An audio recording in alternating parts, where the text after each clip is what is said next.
Hello, future millionaires, and welcome back to the Get Rich Slow podcast. I'm your co-host, Adrian Shermer, and I'm joined by Rob Delavan. Hey, Rob. Good morning. Almost afternoon. It's getting there, man. And let's just start it off. I must ask you a question. What's with the stash? For our listeners, Rob is currently sporting a full-blown mustache. Mm-hmm. I'm kind of moving it around a little bit here for the three people that actually watch the video here. My son wanted me to have it basically. So he's 8 and he was pushing for the handlebar, and my wife allowed just the regular mustache. So okay, so it's like a family decision to rock the mustache. I had very little to do with it, actually. It was the rest of the family. So I'm kind of digging it. I feel like the mustache is making a comeback. I feel like for like a couple decades, it was like, oh, you got a mustache, you must be a creeper. And now It's kind of like we're taking it back. Maybe. There's an attempt being made. It's okay. I've already been accused of being a creeper with my mustache by a number of people. So we'll see how long it lasts. Fighting the good fight. Yeah. So today we're going to talk about something that's right in your wheelhouse, Rob, and it's something that affects the ability to, trade real estate. It's so interesting to me because we talk about real estate, and obviously that's kind of the crux of this whole, podcast for us is we're real estate experts. We've watched people gain equity. I cannot tell you how many times I've seen people who are just living like paycheck to paycheck. They never seem to amount any savings. And then they move into a house, and all of a sudden equity starts building, and their net worth moves from that semi-red position where the car loan is, such and such, and you can't really sell the car for that much. So you're not really positive there. Maybe student loans, that usually puts people in the red in terms of like, if I take all your negatives and all your positives and put them in a sheet, you're probably worth less than zero. Right. But when you get into a property, you gain equity, and then, in less than 10 years, there's a lot of people, there's a long list of people that have a 6-figure positive equity because of the position that homes have put them in. And so, especially with the values being so high, this negotiation process becomes a big deal. A 1% difference in negotiation could be walking away with 40,000, or 4,000. Yes. 4,000. 4,000 more or less dollars. Whatever it is. It's a considerable amount of money, and it's not the same, obviously, as making an extra $4,000 a year because of the tax implications. So as we're talking about negotiations, what's best and what's worse, that's kind of what I want to get into here. Negotiating the deal, and that really all important concept. When do you walk away? Right. Both buyer side and seller side. Right. So this is a fun one. So really what we're trying to do is just share with our listeners when a deal may not be right for them. Right. Yeah. So it's fun. We have some questions kind of set up here. So just hit me with them, and let's see where this conversation takes us. Absolutely. And the primer here, of course, is, there's other layers to this. So for example, having a real estate agent that is a certified master negotiator, that's going to give you a competitive edge no matter what the situation is here that we're talking about. And the ability to negotiate after you agree on a contract price is one of the more brilliant ways that you can make up some of this ground. Right. But yeah, let's chew into some solid questions on just the core negotiation. So what are some of the most challenging conditions, I suppose, that you've ever encountered that made it hard for a buyer or a seller to say no to what may or may not be, the right deal for them?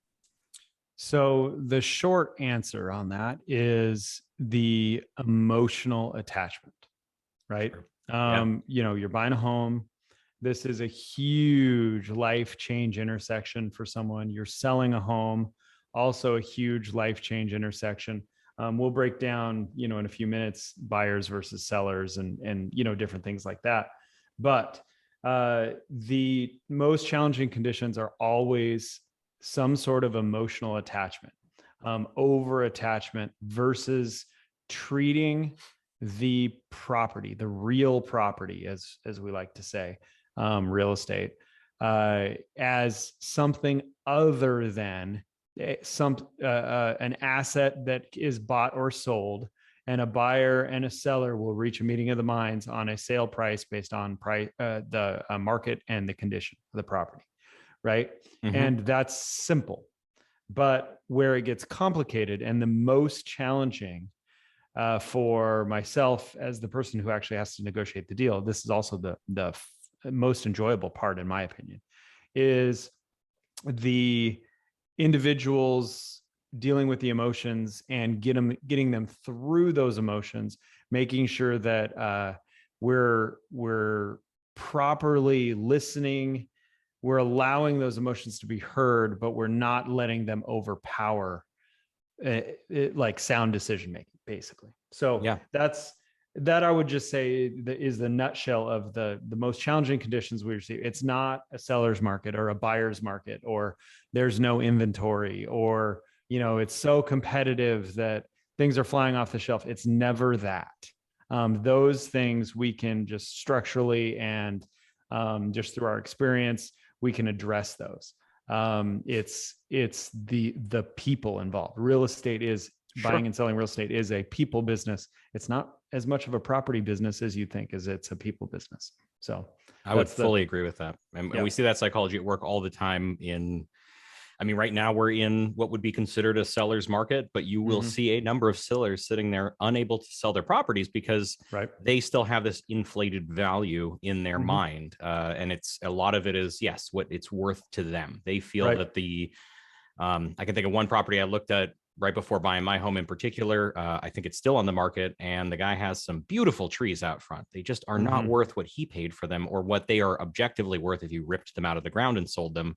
But he wants to get his money back on that. Or he hears about the 100K over asking, and we've kind of overcooked that scenario. It's pretty unrealistic, but it does happen. It's just super, super rare, but it gets, paraded around the markets because it hyped, it helps. Yeah. And it helps the psychology for, and I've seen people dissuaded by it, which is real frustrating when people think that's the only way to get in is to have an extra 50K, if that's on the table. And the reality is it's just so rare. It's got to be a very, very special house to be that offset. Right. And it's those emotional hooks that people, they hear about, it gets sensationalized. If something sells for over $100,000 over, I mean, there's, the 1 in 1,000 situation where, hey, we struck oil in the backyard, right? Like, it's probably more than 1 in 1,000,000. Other than the one-offs like that, there is no winning the lottery in real estate. The market is efficient. Nobody's going to overpay. That is an emotional, I read the headline. I didn't dig into it. I didn't chew into it with, my professionals.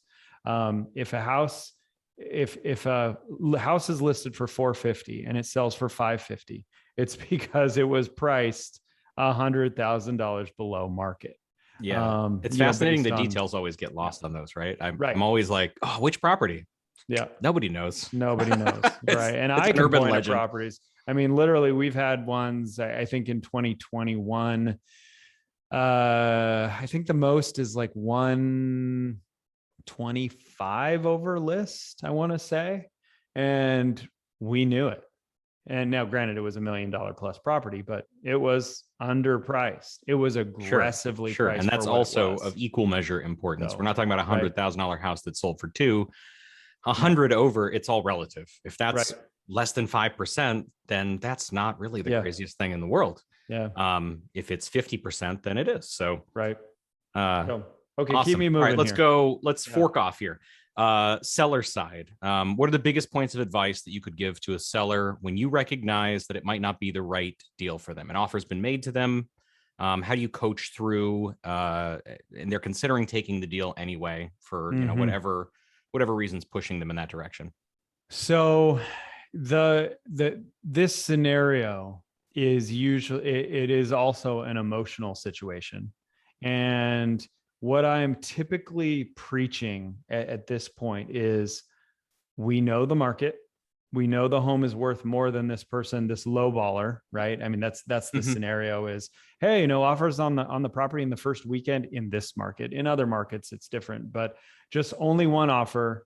And it's a lowball, it's that $725,000 house. And the guy comes in at 640.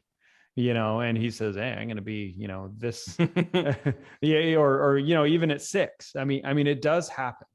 And And there the are people out there advice, just throwing out, by the way, this exists. Someone who just throws a yes, low ball on everything that exists. it does. It certainly does. So the advice I would have is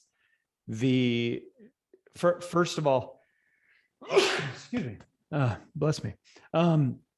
First of all, I would say that you need to know what your home is worth and make sure that you've done your homework, right? Mm-hmm.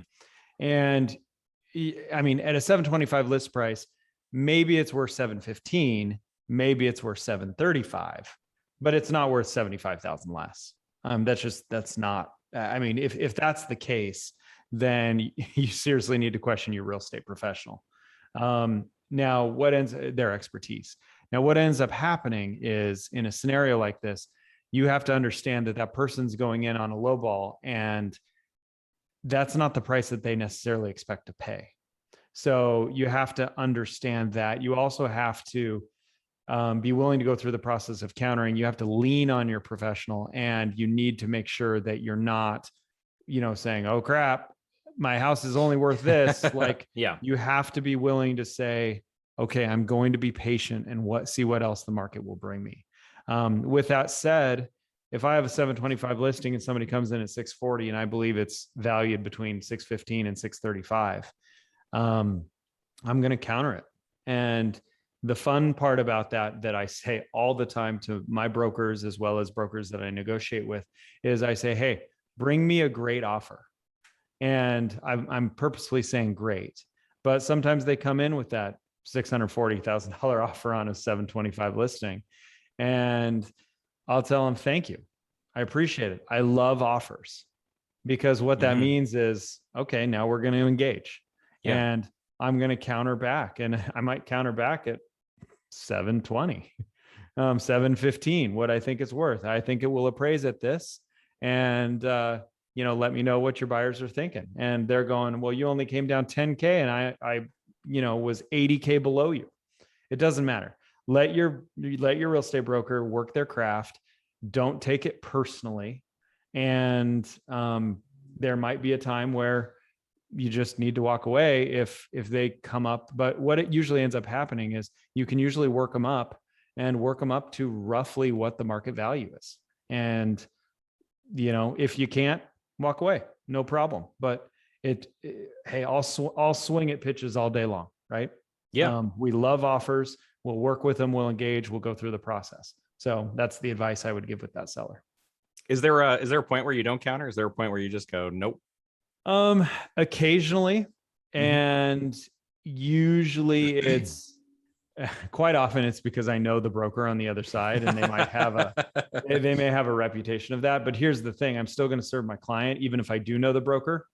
And I know that this is the way they are. I'm going to tell them, hey, we've worked together before. We've been through this before. If you don't think that, this is going to be roughly an appraised value sale, it's not a distressed situation. If you don't think that we can productively enter into the process of negotiating, then no problem. And I'll tell them, but the last few times we worked together, you came in with a certain mindset, and that's probably not going to work in this situation.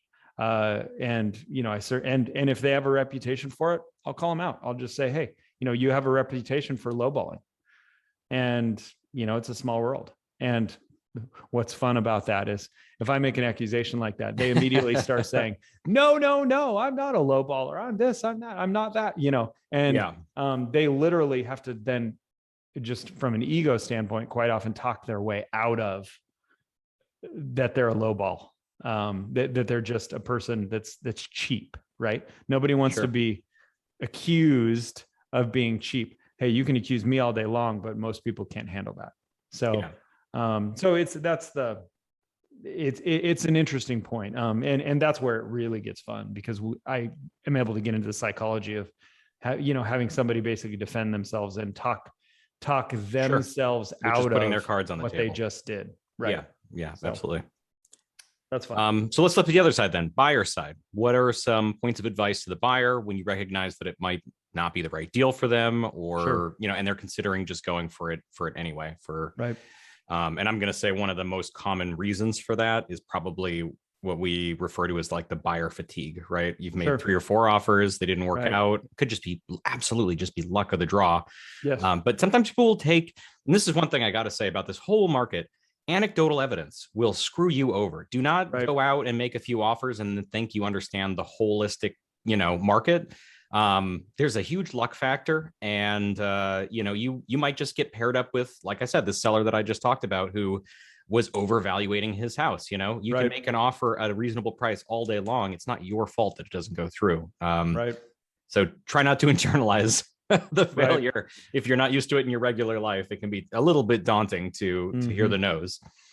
Exactly. It's an interesting. So on the buyer side, there's one particular response that just works every single time, and I just pounded into my brokers, and my brokers then just pounded into the psyche of their buyers. There is always another house. That's it. Mm-hmm. That's all it is. And it diffuses that anxiousness, that panic, that competitive nature. We all have it. Is, oh no, there's another offer on this house. Oh no, it's over list. Oh no, quite often we're able to just figure out what it is and whether we want to beat it or not, or whether we can, or whatever the situation is in a competitive situation. But we always have that just little competitive, I don't know, maybe it's because we grew up in the United States of America and we always win the Olympics, right? First place or nothing, right? Yeah. You're not versus, first, you're last. Versus the track and field athlete from Korea is like just happy to be there, right? Yeah. Not to pick on our Korean friends, but one of those things. So the concept is there's always another house, but then we go a little deeper. Okay, let's say this is a great house for them. Mm-hmm. And we're in that situation where, okay, we could find something else, but this is the one. I always have to ask that question of, okay, what is the emotion that's driving this? Is this that fatigue factor? And I'll address it. And I'll ask, are you just tired of missing out?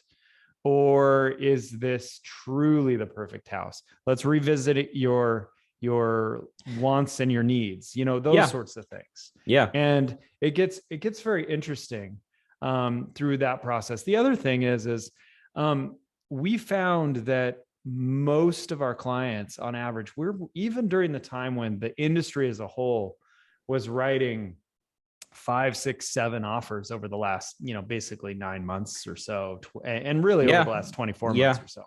And we find ourselves only writing 2 or 3. And frankly, this goes back to, when you're shopping for your real estate broker, are they, a master certified, like with actual coursework, negotiation expert? Are they truly positioning their people to win? Are they actually having conversations? Only 2 or 3 out of 10 offers that we'd receive on a multiple offer listing of ours were we actually having meaningful conversations with those buyers agents. And even then, not every one of those was actually asking, hey, what are the sellers really looking for other than just dollars? Because there's a whole slew of other reasons. There's reasons why people sell, and it's not always just the top dollar. Yes, they need to get paid and move on from that asset, but timing, life, all of those things that go into it, rent back, living situations, how easy it is to move, how flexible can the buyer or seller be, all those different things. So it goes back to this human element. Sometimes you just got to walk away. But the buyer absolutely knows, I promise you, I'm not running out of houses to sell. I'm also not running out of houses to buy. People will always be in transition. For one thing or another, life happens. So there's going to be more homes. Yeah. Are there any exceptions to this, though? I know, recently, the thing I'm thinking of is we had this kind of surge in values. So there was that feeling of, people were looking at property X, and then a month later they were going, man, that same property is worth more now. And now I had to bump my budget up to buy the same thing. And again, this is anecdotal, but it ends up driving a lot of this. I did see people kind of snapping to go, I just got to get into something, because 2 months from now, I think it's going to be, so they're hedging their bet in one direction or another. So, and that actually kind of, we had talked about it. I think one of the questions you were going to ask me about like the wrong deal, Yeah. right? Mm-hmm. So actually I'll have you ask that question and then I'll address this. So, just for our audience's benefit here. Yeah. So I know the answer is yes. So I can dive right into the back end of it too. Have you seen a buyer or seller take the wrong deal? The answer is definitely yes. I'm just going to answer Right. for you. How do you steer others away from that mistake? So whenever there's an element of being like, there's always urgency in the sense that, well, time is always of the essence, Mm-hmm. but there's not always like, then there's urgency, but there's not always an emergency, right? So the difference between urgency or time is of the essence, which I equate to be roughly the same thing, and emergency. Oh no, rates are going to go up. Oh no, home prices are going to go up. Okay, well, they always do generally in the spring and summer, and then they always drop in the fall. Rates do fluctuate up and down. Now, granted, we haven't seen rates like this for 50, 60 years, since the 50s, but guess what? We're cyclical. We're back. Rates don't jump from 3.5% to 7.5% overnight. They do go up and down. So what we're doing is we're smoothing out those highs and lows in the emotions. So, let's keep those lows from getting too low. Let's keep those highs from getting too high. And let's be logical. Let's know our market. Let's do our homework, especially our homework with our feet, by knowing what the inventory is, how things are selling, how quickly they're selling, the average turnover, all of these different things that we work with our clients. And when the buyer or seller takes the wrong deal or makes the wrong deal, that sort of thing, it's always, again, the same answer: emotion. Yeah. Right. There's usually like that emergency, that competitive nature comes out, that sort of thing. And the way I'm going to steer them away from that is, there's some technical things. Like one of the biggest things, especially on the buy side, if you make a wrong buy, it's probably because you were trying to flip. You were trying to make a quick buck. I don't recommend that, except for to extremely highly skilled professionals that do that. And even the highly skilled professionals take it in the shorts from time to time on a flip. Yeah, we see that with the flips a lot. There's you're paying, if you get hard money, paying an interest rate that may be 3 or 4 times as much. And not just paying the interest rate, but what a lot of people don't know about those loans is they often have high upfront point costs. So you're paying like 2% of what you're borrowing right in the door, and then you're also paying interest as you're running. So they're banking on the idea that flipping makes money. So they know that, yes, if I lose $30,000 while I'm flipping this thing, I made 60, so I'm still up. But it does put those sellers, those flip houses, they've got to be priced competitively. They got to move, and they have to do the math in their head. If I spend another 30 days selling this, how much do I actually practically lose on paper? It can be a lot of money. Right. And those are the situations where you don't want to put yourself into a corner without any outs. Yeah. So the advice I'm going to give to somebody in that scenario to avoid that mistake. They're under one of these stressors, life, economic stress, whatever it is. Walk away if you don't have, a plan B or a plan C. And let's explore that and make sure that we're in a spot that, plan A has plenty of margin, through those plan B and plan C. And then just making sure that we're not operating on just overheated emotion. So that's the biggest thing. Awesome. Well, that's some solid advice on how to treat this situation. I mean, if I could reach into the brains of everyone out there, I'd say try to reduce these stressors as much as possible. Try not to put yourself in that position of, I want to buy now. Anecdotally, my brother told me he had a coworker whose engine blew the other day, and he, on his way home, passed by a dealership and bought a truck that same day. That's the kind of, pressure that you end up under when you don't have the plan B beforehand. You didn't know what he was going to buy, so he just kind of grabbed something off the lot. Typically, you're not going to get the best deal. You're not going to have the time to do the research, figure out what the best fit is for you. And the same thing can happen in homes. Anytime that you give yourself too tight of a window there, the more flexibility that you can afford yourself early on, the less likely you are to probably fall for one of these pitfalls that could be, like we said, a multi-$1,000 mistake on the fly. Right. Well, this is a fun one. I enjoy these topics.